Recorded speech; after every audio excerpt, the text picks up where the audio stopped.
C'est jour de récolte à la ferme de Karine et Nicolas. La récolte va être très, très belle.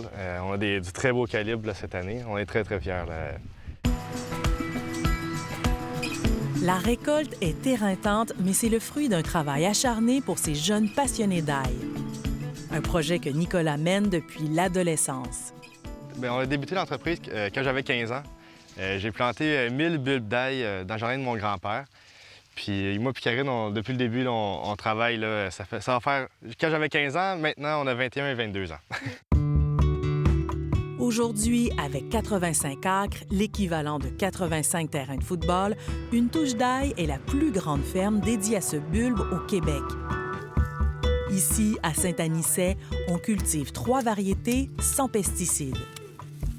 On a la variété Doganski qu'on voit juste derrière nous, une variété mauve avec 8 à 10 cailleux. On a également la variété Musique là, qui a environ 4 à 6 cailleux.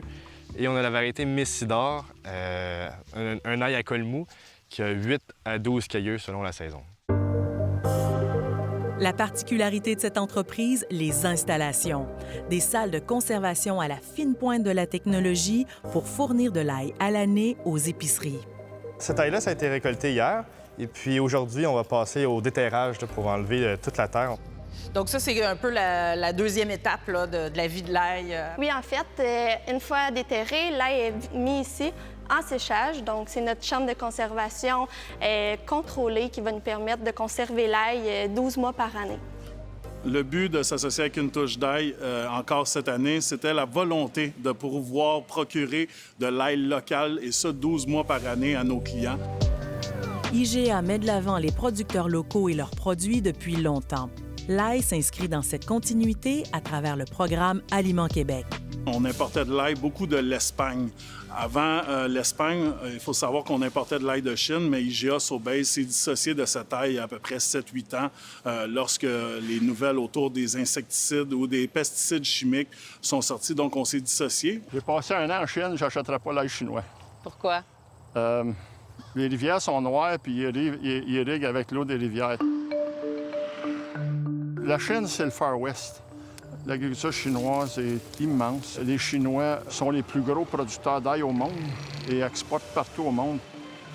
Denis Lafrance enseigne l'agriculture biologique. Ils sont capables d'arriver ici probablement à 1/10 des coûts de production qu'on rencontrerait pour l'ail québécois ou canadien. Il croit en l'avenir de l'ail local, mais selon lui, cette production représente un défi de taille au Canada.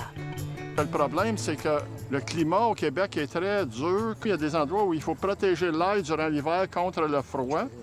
Ce qui fait que, par exemple, dans le sud de l'Ontario, où le climat est beaucoup plus clément, ils n'ont pas ces risques-là et ils n'ont pas ces coûts-là. Même chose de l'Espagne, eux sont capables d'exporter à coûts beaucoup moindres. C'est ce qui explique peut-être pourquoi bon nombre de producteurs d'ail au Québec cultivent de petits volumes, comme Donovan Lauzon. Je suis acériculteur en premier, c'est ma production principale. Je fais du sirop d'érable. Puis récemment, je fais de l'ail aussi. Depuis 2-3 ans, on a planté ça. La terre est assez humide, fait que ça sort assez bien.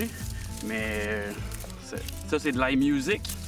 Fait que ça donne 4 ou 5 cailleux en moyenne. On les fait sécher pendant 2-3 semaines, puis c'est ça qui est vraiment important pour la suite des choses.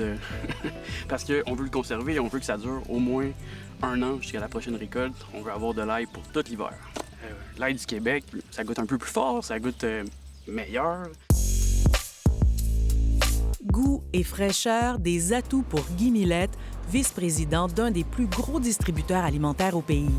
Un petit coup d'œil sur l'ail local que l'on a présentement. Ce sont des boîtes de 12 livres. C'est un calibre d'ail qui n'est pas très gros et c'est peut-être un des enjeux ici que le Québec a besoin de travailler, d'aller chercher des variétés dont le calibre est un peu plus gros. Le consommateur aime ça. Ici, nous avons l'ail du Mexique qui est définitivement un calibre plus gros. Celle-ci, c'est de la colossale. On parle d'environ de 3 à 4 $ le kilo pour l'ail de Chine. L'ail importé d'Argentine, du Mexique et de l'Espagne, on parle de 4 à 5 $ le kilo. Et quand on parle de l'ail local ici, on parle plus de 10 à 12 $ le kilo en pleine récolte ou durant l'hiver, 15, 18, 20 $ le kilo, qui est quand même beaucoup. Par contre, on est dans des situations où le consommateur a le choix d'acheter un produit qui lui convient selon le prix qui lui convient. Et l'ail du Québec, pour l'instant, est un produit dispendieux. De qualité, mais dispendieux. Un prix élevé qui explique sans doute pourquoi l'ail importé représente encore près de 70 % des ventes au Canada. L'ail du Québec, aujourd'hui, comme je vous dis, c'est un petit pourcentage. On parle de 1 à 2 %. On a de la place pour augmenter beaucoup notre volume. Est-ce qu'il y a une solution pour briser ce cycle-là de l'importation d'ail chinois ou étranger? Bien, il va falloir que les gens acceptent de payer plus cher. Pour la majorité des gens, il y a beaucoup d'autres choses qui passent avant. Fait que je suis un petit peu sceptique que l'ail du Québec va prendre une très grande place dans l'alimentation des Québécois. Malgré tout, ces jeunes maraîchers croient que le goût et la fraîcheur de leurs produits sauront changer les habitudes d'achat des consommateurs d'ici. L'année passée, ça s'est bien passé. J'ai été sold out, puis déjà, en mars, avril, là, les gens commençaient à me dire « Ah là, j'en ai plus, là, t'en as-tu encore? » Mais faut être rapide, là. Si vous avez un bon producteur près de chez vous, je vous encourage à aller en chercher. Notre mission, là, c'est que toute l'ail qu'on trouve dans les supermarchés soit de l'ail du Québec. Mais on veut contribuer à l'autonomie alimentaire au Québec, là, au niveau de la consommation de l'ail.